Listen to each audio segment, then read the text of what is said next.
बात करेंगे लोन के project report and CMA data के बारे में। तो नॉर्मली क्या होता है, जब कोई हम नया प्रोजेक्ट लोन ले जाते हैं तो बैंक हमसे कहते हैं कि इसकी प्रोजेक्ट रिपोर्ट लाइए और सीएमए डाटा लाइए, जिससे हम आपके प्रोजेक्ट की प्रॉफिटेबिलिटी एंड प्रोजेक्ट के बारे में ब्रीफ हमें पता चले। तो नॉर्मली क्या है, लोग बड़े परेशान होते हैं कि अपना उनका जो भी नॉर्मली अकाउंट वाला पर्सन होता है उससे बोलते हैं प्रोजेक्ट रिपोर्ट बना दीजिए।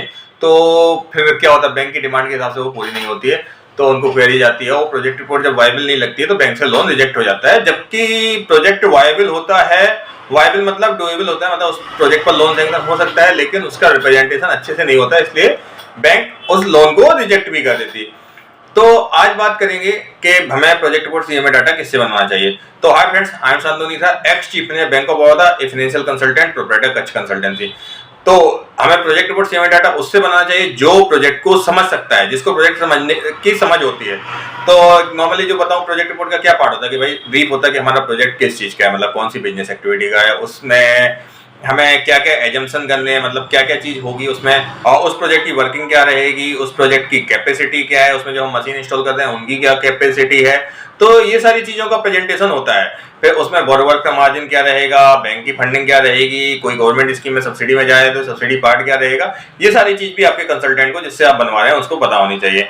नॉर्मली प्रोजेक्ट रिपोर्ट में क्या आता है, आपका ब्रीफ आता है, brief of promoter, brief of project, brief profile of company. फिर आता है आपका एजम्पशंस क्या है, बेसिस ऑफ चलो एजम्पशंस तो आपने कर लिया, लेकिन उस एजम्पशंस का बेसिस क्या है, मतलब क्यों आपने बोला कि 10 आदमी रहेंगे प्रोजेक्ट में, 5 आदमी रहेंगे, तो वो चीजें भी आपको जज करनी पड़ती हैं। फिर उसके बाद क्या रहेगा, उसके ऑपरेटिंग एक्सपेंसेस क्या रहेंगे, गवर्नमेंट का क्या क्या कंप्लायंस रहेगा, क्या क्या सर्टिफिकेशन रहेगा, कितना परसेंट सब्सिडी रहेगा अगर कोई सब्सिडी स्कीम में जा रहे हैं। फिर आता है, देखिए ये सारी चीजें हो गई आपकी एजम्पशन पार्ट। फिर आप लोन का रिपेमेंट शेड्यूल डिजाइन करते हैं, उसके हिसाब से आप डिसाइड करते हैं कि एवरी ईयर कितना इंटरेस्ट पेमेंट होगा, कितना प्रिंसिपल पेमेंट होगा।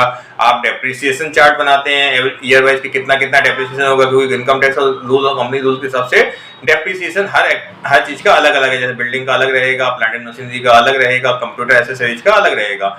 तो उसके हिसाब से हम डेप्रिसिएशन चार्ट करके उसका भी समरी बनाते हैं। फिर आता है हमारा प्रॉफिट एंड लॉस अकाउंट। फिर हम प्रॉफिट एंड लॉस अकाउंट का प्रोजेक्शन करते हैं जो सीएमए डाटा का पार्ट रहता है। फिर अपना ये जनरल ब्रीफ हो गया। फिर हम आते हैं मेन पार्ट पर, जिसमें हमारा बनता है projected profit and loss account, projected balance sheet, cash flow statement, ratio analysis. फिर इसके साथ साथ प्रोजेक्ट के और भी कई इंटीग्रल पार्ट होते हैं जो कई कंसल्टेंट प्रोजेक्ट रिपोर्ट में दे ही नहीं पाते हैं। जैसे आ गया ब्रेक इवन पॉइंट, मतलब हमारा प्रोजेक्ट कितने परसेंट पे ऑपरेट करे कि लॉस ना लगे। फिर आता है पेबैक पीरियड।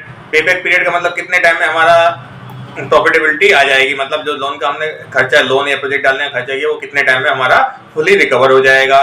फिर आ गया आपका सेंसिटिविटी एनालिसिस। सेंसिटिविटी एनालिसिस बताता है कि आपके प्रोजेक्ट में plus minus 10% operating expenses, operating income के होने पर क्या इफेक्ट दिखेगा। और सिक्योरिटी एनालिसिस आ गया, जैसे आपकी जो प्रोजेक्ट में क्या सिक्योरिटी दे रहे हैं और कितने परसेंट वो सिक्योरिटी बैंक को मिल रही है। फिर आ गया IRR and NPV, net present value, और इंटरनल रेट ऑफ रिटर्न क्या रहेगा उसका प्रोजेक्ट का।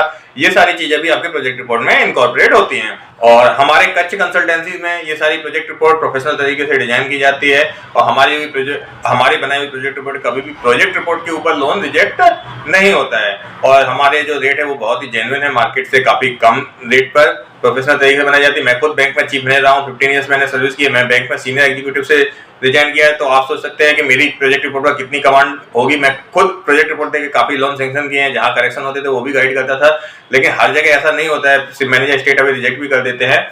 तो आपको कभी भी प्रोजेक्ट रिपोर्ट बनवानी है आपके प्रोजेक्ट की, तो आप मुझे कॉन्टेक्ट कर सकते हैं, हमारे और डिटेल मेरी डिस्क्रिप्शन में दी हुई है।